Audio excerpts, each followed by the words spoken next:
Y a-t-il des questions? Monsieur Béal, oui. Oui, monsieur le maire, ce n'est pas la première fois que vous nous proposez la création de postes par ouverture à la voie contractuelle. Donc, ça n'est pas une surprise. À chaque fois, vous rappelez l'existence de deux lois, la loi du 26 janvier 84 et celle du 6 août 2019. Par contre, c'est la première fois que vous nous demandez d'approuver un aussi grand nombre de postes à la voie contractuelle en même temps. Parce que c'est une réalité. Alors, si j'ai bien compté, il y en a 64, dont 18 dans la catégorie C. Ça, c'est une nouveauté. Jusqu'à présent, vous nous demandiez l'ouverture de postes par la voie contractuelle plutôt dans les catégories A et B. C'était précédemment dans les catégories A, mais que c'est maintenant étendu aux catégories B et C. Absolument. C'est une possibilité, ce n'est pas une obligation, c'est une possibilité que vous donne la loi.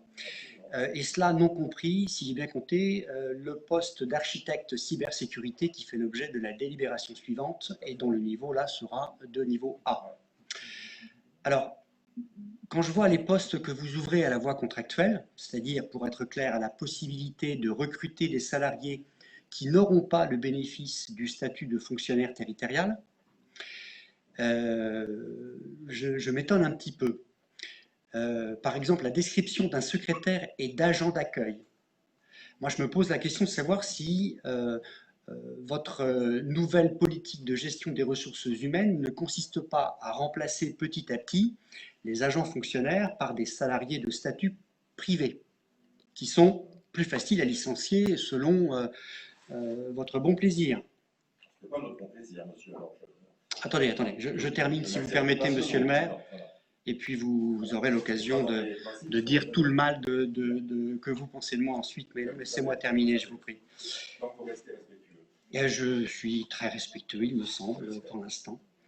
Donc, monsieur Fauconnet, vous ne me ferez pas croire qu'un poste, je cite la description de poste, d'agent d'accueil du public à l'entrée de l'espace Simenon et dans la salle lors de manifestations, d'agent d'accueil téléphonique à la billetterie, des réservations et de la surveillance des expositions, et qui assurera également un travail de secrétariat.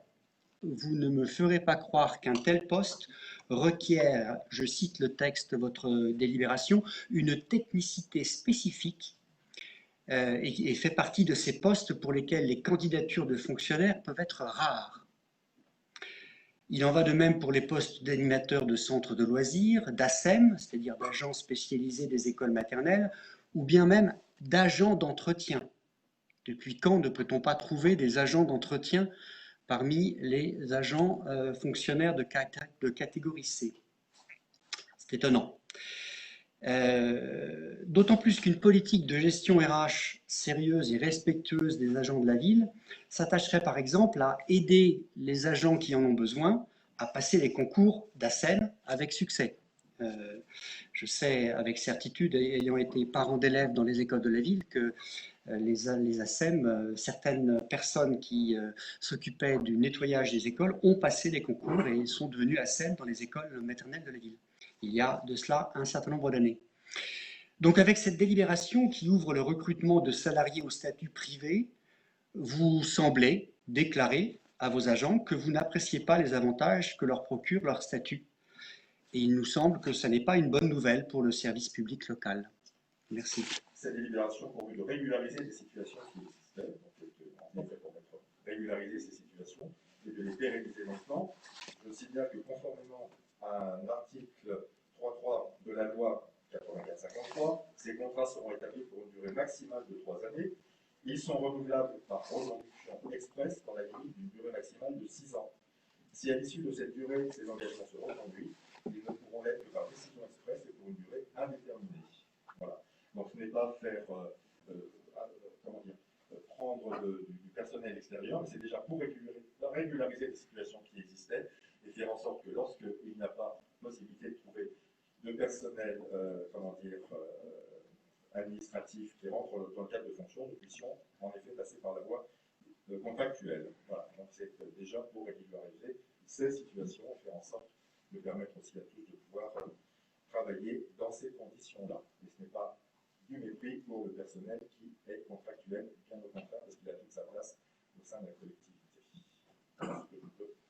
vous apporter comme réponse, mais je pourrais vous apporter ultérieurement. Y a-t-il des votes contre? Des abstentions? 7.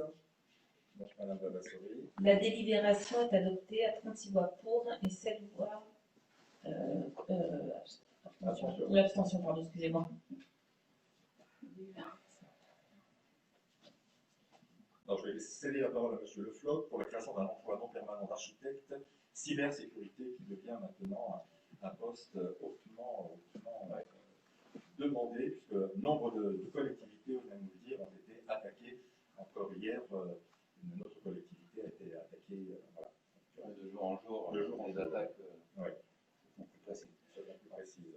Alors, la loi de transformation de la fonction publique du 6 août 2019 a instauré le contrat de projet qui est confirmé par l'article 3 de la loi numéro 84-53 du 26 janvier 1984 portant disposition